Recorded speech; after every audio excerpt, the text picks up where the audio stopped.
Well, just when you thought our wise overlords in government couldn't possibly make our economic situation any worse, Joe Biden's Department of Labor has dared to dream that impossible dream and to ream every single freelance worker and independent contractor in the country with hundreds of pages of new regulations that may well cost them their livelihood.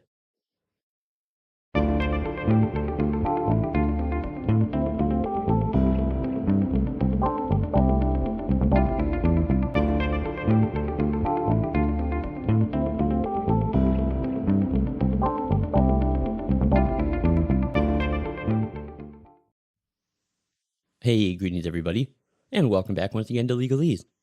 As always, I am your host, Bob, and I want to thank you all so much for joining me here today. Now, if you happen to be new to my channel, let me especially welcome you. This is a podcast where we're going to be discussing all things constitutional law, as well as current events in other areas of law, politics, and culture. Now, I just want to remind you guys real quick, you can find out more about the show by going and checking out our homepage over at legalespodcast.com. And if you want to stay up to date whenever I put out any new content, because I don't just do these videos on YouTube, I post articles on Substack, I post to alternative platforms, there's an audio-only version of the show, and if you want to get notifications for all of those things, or just curated notifications for some of those things, either way, all you have to do is head over to legaleseshow.com where you can subscribe to our newsletter, and you will get those sent right to you. All right, well, once again, something that I have been warning people about for years seems to be coming to fruition. Should we start to worry? Joining me now, an expert on our county resources and preparedness, Alec Vaughn. Alec, should we start to worry? Jim, I think we should definitely consider starting to worry.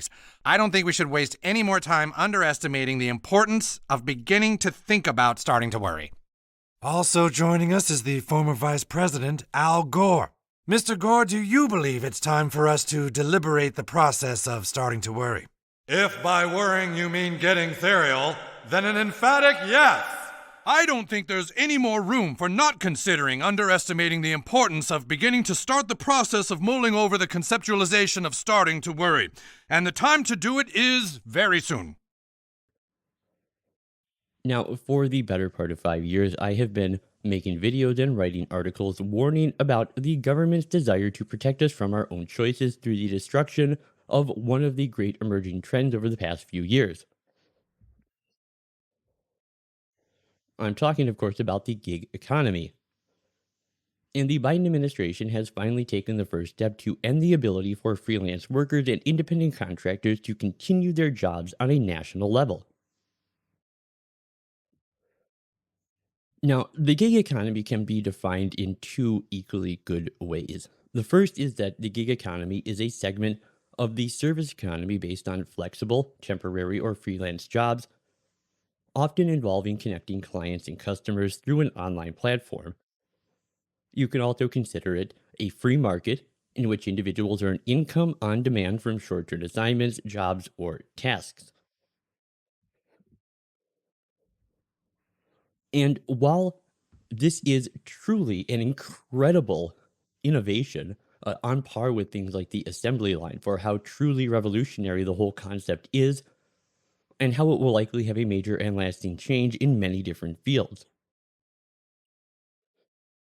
Now, I suppose unlike the assembly line, which primarily would benefit the businesses with greater profits and benefit their consumers with lower prices and interchangeable parts that made repairs both cheap and easy, the primary benefactor of the gig economy is the worker.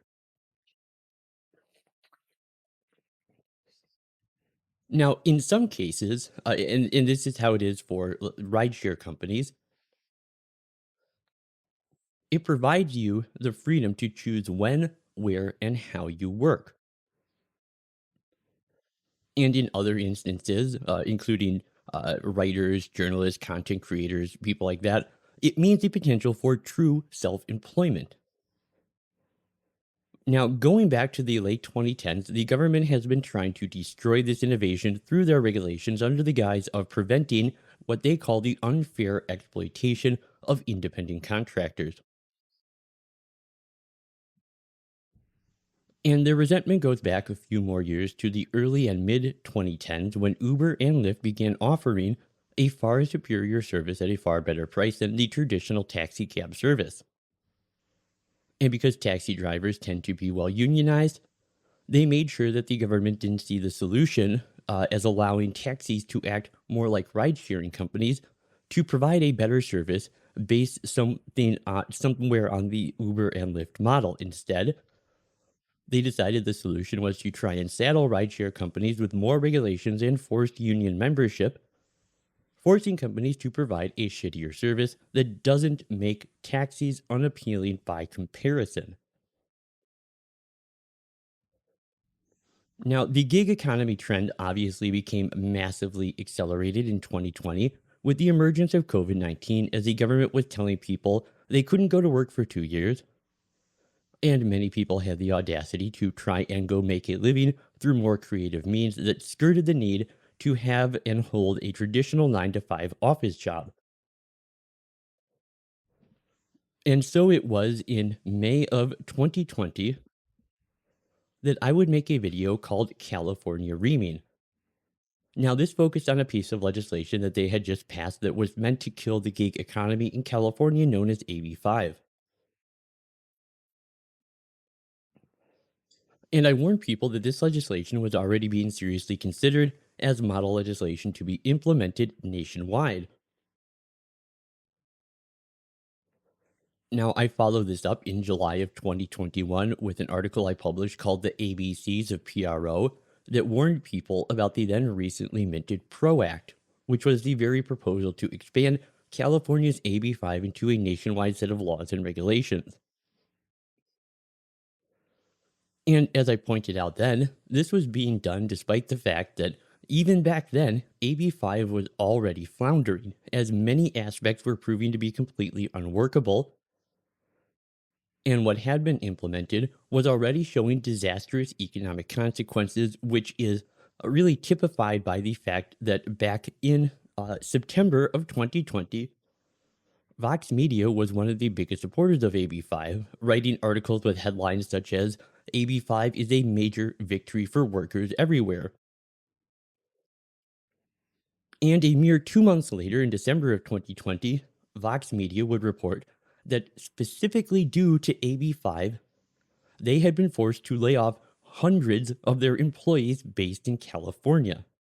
Hey, that's a good one.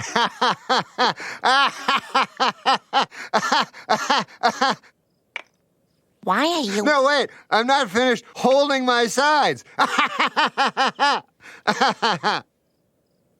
Why are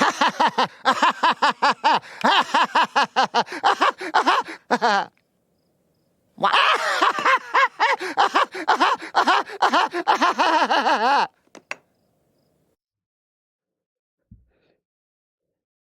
And then, most recently, in January of this year, in an article I wrote for the Libertarian Institute called The Destruction of Labor Department, I warned people that because the Biden administration could not deliver on one of the administration's cornerstones, which was a promise to the labor unions that he would get the PRO Act passed into law. Pass the PRO Act, because business have a right, workers have a right to form a union. Let's guarantee all workers have a living wage. We want more money. Yeah, more money. More money from where? Just more money, you know. They announced that they would be turning to the administrative state to get this done through agency rulemaking. And in January of this year, the Department of Labor released its final version of their new independent contractor rules.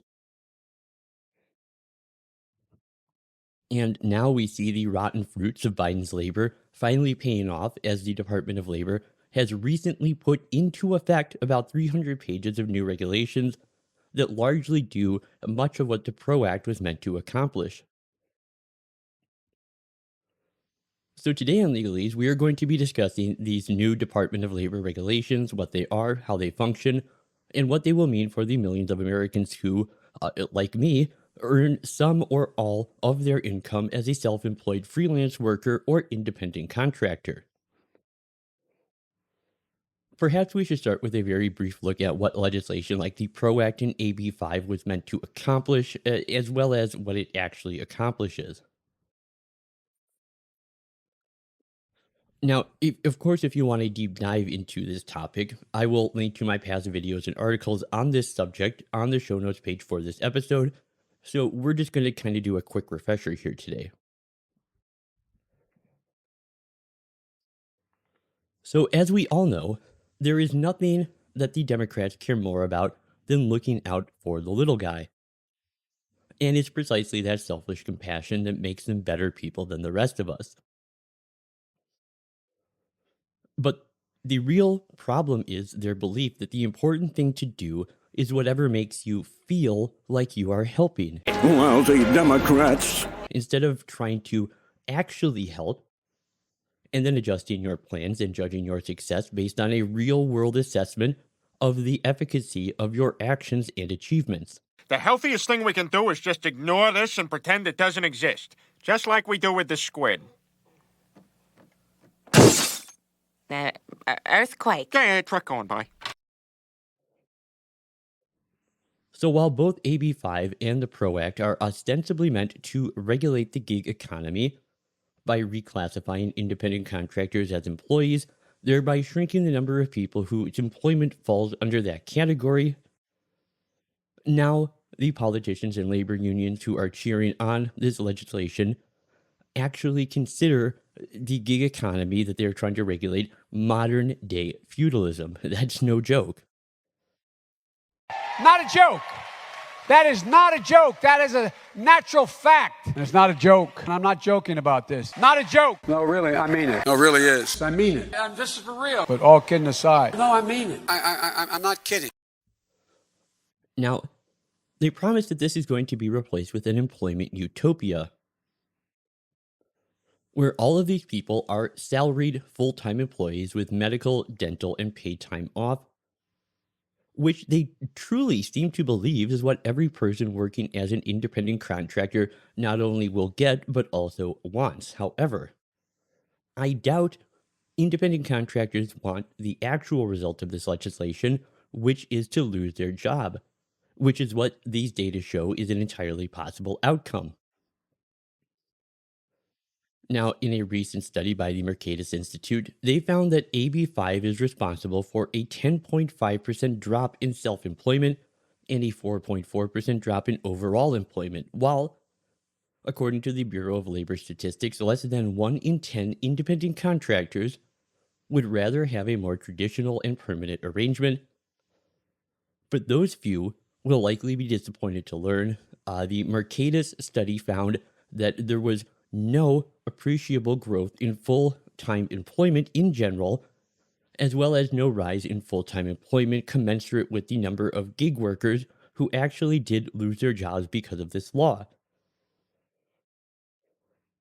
Now, what distinguishes a contractor from an employee is decided by a three-pronged criteria known as the ABC test.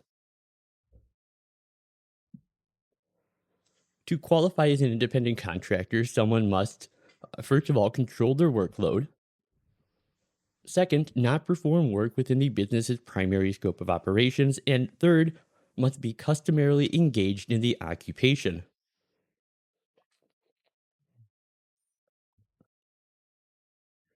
And workers who fail even one prong of this test must be considered employees. Now, this is a status that entitles them to certain benefits and protections while also employing a long list of regulations that govern the relationship between employer and employee. Now, despite my opinion about the highly problematic nature of the forced reclassification of independent contractors, one virtue of the ABC test is the fact that it is actually a fairly strict, concise, and comprehensible standard to apply. Although AB 5 does further prohibit some people who do qualify as independent contractors from taking on more than 35 assignments a year with the same company unless they're hired on as an employee, whereas the PRO Act doesn't even allow those kinds of limited exceptions, largely worthless though they are. When it comes to the new Department of Labor regulations, they are meant to accomplish much of what the PRO Act would do if passed. Because at some point, the government decided that these goals don't actually require legislation, and it turns out they already had the authority to do the thing that they have wanted to do all along.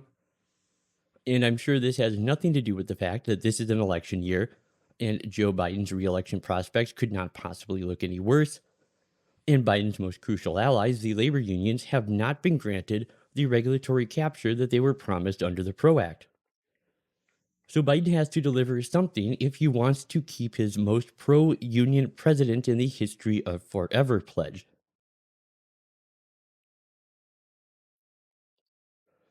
Because as I'm sure we all remember, the last time a Democrat was stupid enough not to go out of their way to, suck the collective dick of the many labor unions across the country, some orange motherfucker snuck in and promised these people all the protectionist tariffs and investments in obsolete manufacturing jobs they could possibly want. And it worked. And in 2016, the Republicans did a much better job of pulling in blue-collar workers and labor unions that had previously been longtime allies of the Democrats. Now, because of the way the Biden administration is trying to implement this, and by that I mean through agency rulemaking, it will, at least theoretically, make this easier to undo, since a new incoming administration could repeal the Department of Labor regulations without statutory authority. But the fact is that that is no way to run a government, and is no way to regulate an economy. So let's get to these latest developments. The Labor Department just put out these 300 pages of new regulations that went into effect very recently that create their new independent contractor rule under the 1938 Fair Labor Standards Act that essentially acts as a thumb on the scale in determining whether a worker should be classified as a contractor or an employee. And this will have a huge effect on a large number of independent contractors and self-employed freelance workers, which will have far-reaching consequences for everyone from musicians and performers to journalists, content creators, truckers, food delivery services like DoorDash, rideshare services like Uber and Lyft, and countless other professions as well. Now, the new regulation imposes 6 criteria that employers must take into account when determining whether to classify a worker as an independent contractor or an employee. A distinction that for many businesses ultimately determines whether they can afford to hire that worker at all. And independent contractor status grants workers greater liberty to choose their schedule, hours, mobility, and clientele, whereas the employee designation limits these freedoms in exchange for requiring employers to guarantee benefits, such as health coverage and paid time off. Now, independent contractors can still receive such benefits before the rule, and competitive gig companies often do offer their workers similar perks. But by turning self-employed workers into corporate employees, the new rule turns those optional benefits into mandatory and usually far less individualized ones, further robbing these independent contractors of the very same flexibility that made that option so appealing to them in the first place. Now, the major change, though, is that the rule stands to turn a sizable swath of workers into unionized employees.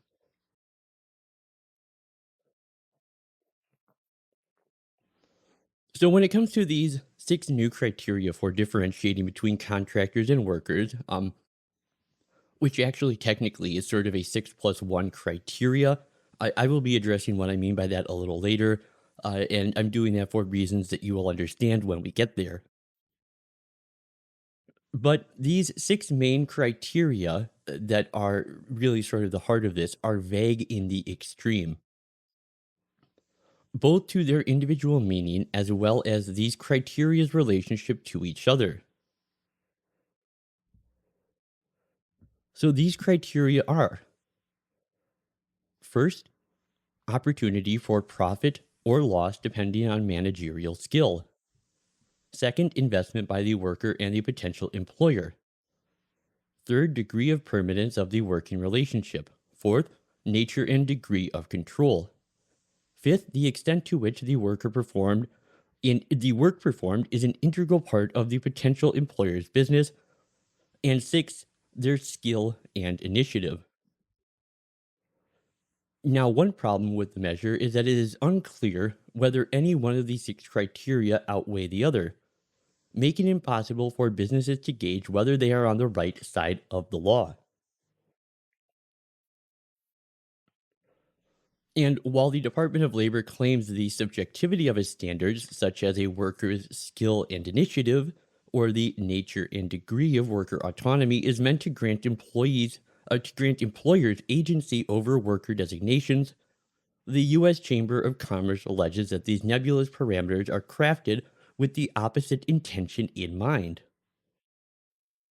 It's hard to argue with someone making perfect sense.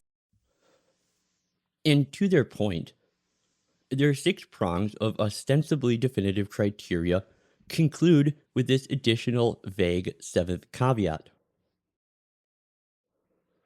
Additional factors may be relevant. So this rule is constructed in such a way that the only time employers can be confident they are on the right side of the law is simply to classify every worker as an employee. Now, surely, I hear you asking me, surely these 300 pages of regulations establishing this 6-ish prong criteria contain more guidance on what is meant by nebulous terms such as the extent to which the work is performed as an integral part to the potential employer's business. And indeed they do. However, for every single elaboration, they all do nothing to clarify and often only further confuse the meaning even more.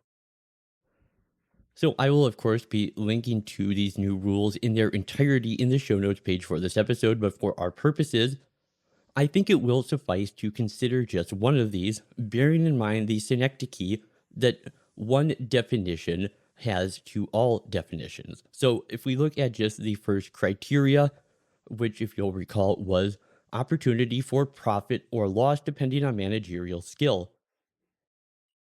They further help define and explain what this means by saying the following, quote, "This factor considers whether the worker exercises managerial skill that affects the worker's economic success or failure in performing the work, examining, among other things, whether the worker determines or can meaningfully negotiate the charge or pay for the work provided, whether the worker accepts or declines jobs or chooses the order and/or time in which the jobs are performed, whether the worker engages in marketing, advertising, and other efforts to expand their business or secure more work, and whether the worker makes decisions to hire others, purchase materials and equipment, and/or rent space. If a worker has no opportunity for a profit or loss, then a factor suggests that the worker is an employee."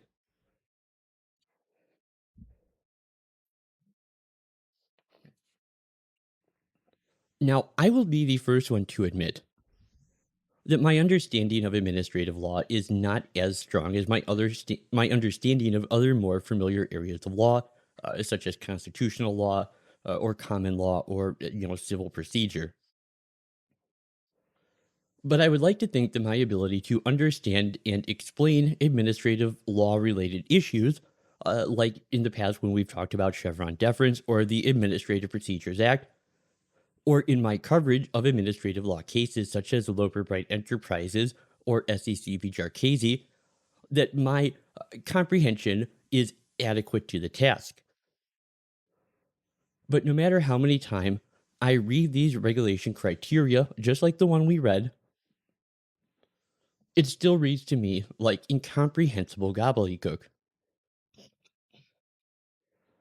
So either I'm suffering from some kind of, intellectual Benjamin Button syndrome, where the more I learn about something, the less I understand it, or the DOL's new independent contractor rule are actually just 300 pages of incomprehensible gobbledygook.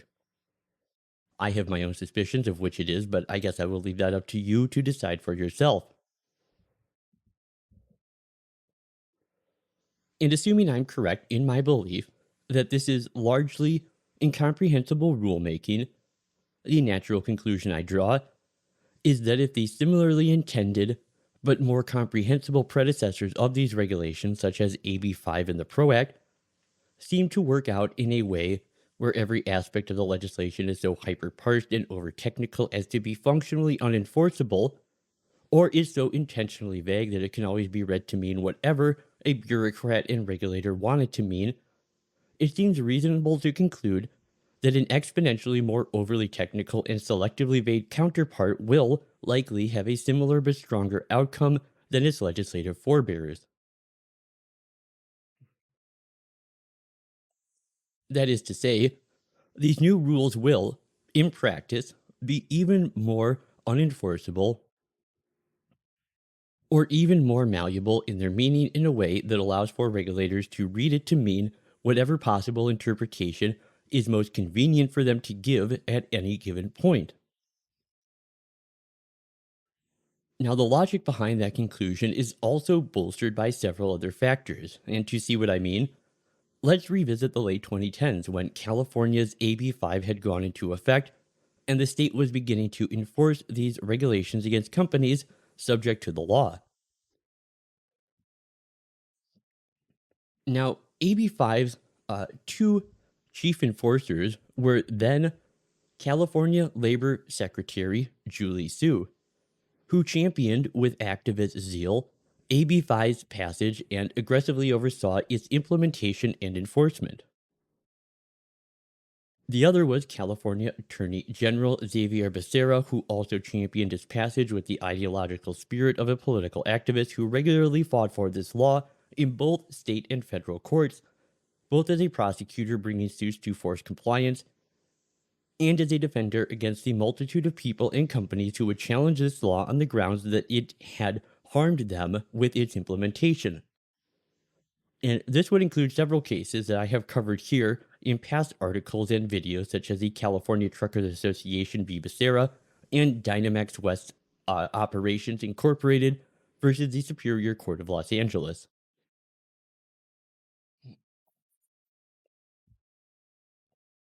Now, if you don't live in California and you are wondering why the names of those California-based activists, politicians, actually, no, I had it right the first time. If these California activist politicians' names sound familiar to you, even though you're not from California, that is because Xavier Becerra and Julie Su are Joe Biden's Secretary of Health and Human Services and his acting Secretary of Labor, respectively. This makes Julie Su the Department of Labor Regulations' primary enforcer, with Xavier Becerra poised to play a strong supporting role with their implementation and enforcement as well. So looking to how California put these rules into practice will be highly instructive in how we can expect the Biden administration to put the new Department of Labor regulations into practice. And for these reasons, I feel perhaps the best way we can understand the likely outcome of these new regulations will be to look at the current state of the AB 5 legislation itself, plus a review of the current affectations in California, and then from there we can extrapolate to see what those same effects would look like nationwide. So let's first keep in mind the reason independent contractors choose to work as contractors, and the reason the government would choose to interfere with that practice, because these are the exact same reasons on both the state and federal level.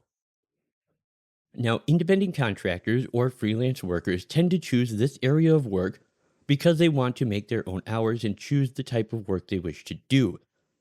And they are also shielded from forced or coerced unionization. Now, the reason the government wants to pass these laws is a way to support the labor unions by forcing more people in more jobs to become dues-paying members of these unions that they are forced to join. And this is just a terrible idea because, by definition, this means that the government, despite their claims to the contrary, are actively working against the interests of the people who choose to work as independent contractors. Now, as sort of a brief aside here, I want to be clear about something. I'm not anti-union. I think collective bargaining can be a great tool for workers acting in their own self-interest to get the best deal they can from their employer. The reason what the government is doing here is wrong and why I oppose it is because I am anti coercion. I think legally coercive measures that force people to join a union are wrong to impose on anybody. But I would say the same thing if we were discussing a law the government was imposing on people to strip them of the ability to join together in collective bargaining through a labor union. Now, the current state of AB 5 in California is that the law has become so unpopular, the governor and the state legislature have had to pass over 100 exemptions of different jobs who would have been subject to this law, but who did not want to be, and fought for their ability to be excluded from this coercive reclassification. And in fact, with these 100 exemptions, the statutory exemptions to AB 5 that have been passed as amendments are actually now longer than the text of AB 5 itself. Furthermore, AB 5 is not only unpopular among gig workers, it is unpopular with Californians themselves. This measure has been so unpopular with citizens of California that in a referendum, 59% of Californians voted to further erode the bill by completely exempting all rideshare companies from being subject to this law. Now, keep in mind that these rideshare companies were the very people this law was being passed to target. If the legislation that the PRO Act and the Department of Labor's independent contractor rule are based on have been rejected by the independent contractors, it was ostensibly created to help, as well as being rejected by a large majority of the citizens of the state themselves. Why are they trying to push this on us and make this bad law a national problem? Now, the final version of the Department of Labor worker classification rule could jeopardize as many as 27 million Americans who currently work as independent contractors. Now, of those, the best estimates find that this law will actually likely cost 21 million contractors their jobs. Though it's hard to tell what the final number will be because just like in California, we will have to see which special interest groups have enough political sway to skirt full compliance of the law, and which special interests have deep enough pockets to challenge it in court and seek a special dispensation. So, how many people classify as gig workers, and what are the reactions to this legislation? Might be a good question to follow up with here. And do the things that they want match what politicians and bureaucrats who claim to speak on their behalf say they want? That is to say, do gig workers really feel exploited? How popular are these reforms with actual gig workers? And do they prefer their alternative working arrangement, or would they rather have a traditional working arrangement like a 9 to 5 office job instead? Well, an estimated 36% of respondents to a 2022 McKinsey survey identified as independent workers, which is up from 27% in 2016. And these gig workers are everything from lawyers to traveling nurses to low pay delivery drivers, which tells you that these jobs are only growing in popularity. Even now, after COVID has died down and people have the choice to go back to work, they are still choosing to take these new career paths. But I think by far, the most damning evidence that gig workers like the work they do and do not feel exploited comes from the Bureau of Labor Statistics survey. Now, the reason it's so damning is twofold. First of all, it was a comprehensive study that put these questions to actual current freelancers and independent contractors. And secondly, it was being done by the Bureau of Labor Statistics, which is a federal administrative agency. And no one could possibly believe that their study would be biased in favor of independent contractors and against federal administrative agencies. So these rules Restricting workers' independence are hardly a winning proposition among those it will actually affect. According to that Bureau of Labor Statistics survey, 79% of independent contractors overwhelmingly prefer their work arrangement to a traditional job. Fewer than 1 in 10 independent contractors would prefer a traditional working arrangement. And 4 out of 5 contractors and freelancers are happier being self-employed than they would be in a traditional corporate or unionized job. Now, furthermore, a Harvard Business Review study would yield some additional insights when asking contractors why they prefer freelancing over a traditional work arrangement. And it would seem that about 59% of respondents would cite workplace flexibility and autonomy as being more important to them than salary or other benefits. And speaking as a freelance writer and content creator, I have to agree. I love the fact that I have the freedom to write what I want when I want, and that I can find people who appreciate my work for what it is and are often even willing to pay me for it.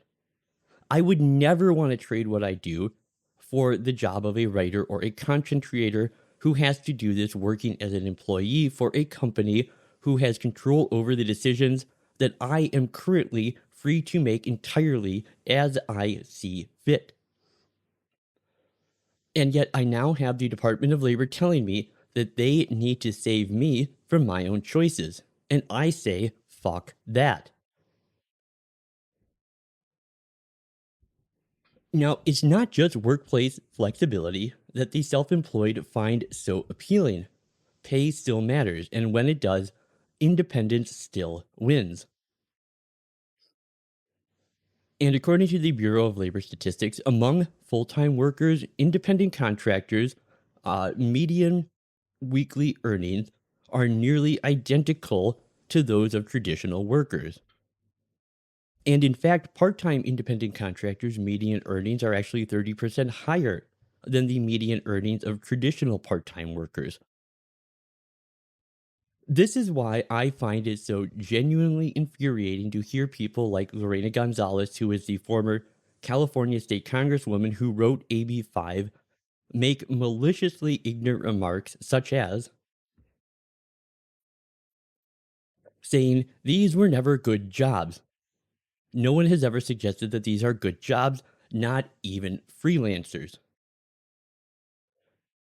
And when the independent contractors that she insisted would benefit from her laws try to explain to her that their law has done them irreparable harm, including them losing their jobs, this woman actually has the temerity to tell her victims, well, those aren't even jobs.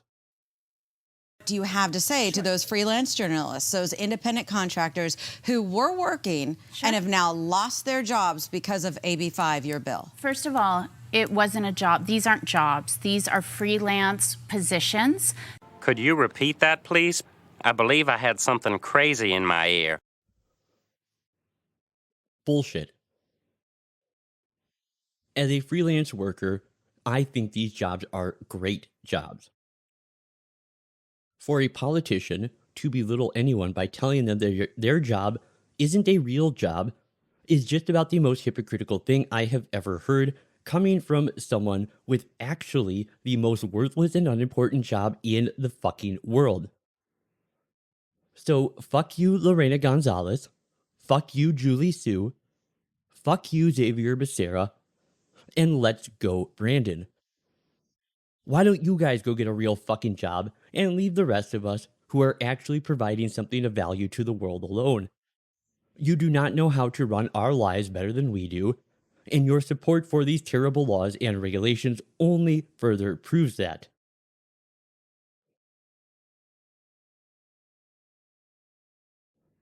Well, that's all I have for you guys here today. Thank you so much for tuning into Legalese. As always, be sure to do all those things for me that help to trigger Al Gore's rhythm. If you liked the video, hit the like button. If you disliked it, you can hit the dislike button if you want to be a dick. Subscribe to the channel to make sure you always get notifications when new content comes out. Definitely leave me a comment. Let me know what you thought about this episode. I do really always love to talk with you guys down in the comment section and get your thoughts on my videos. And so I guess until next time, this has been Bob for Legalese, talking about the Department of Labor's new independent contractor rule. And of course, as always, Cartago delenda est.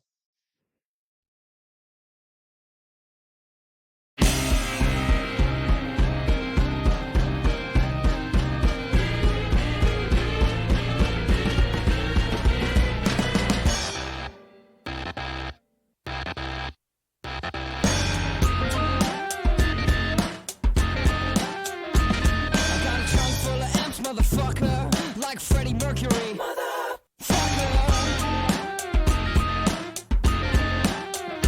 I got a trunk full of amps, motherfucker. I got a trunk full of amps, motherfucker.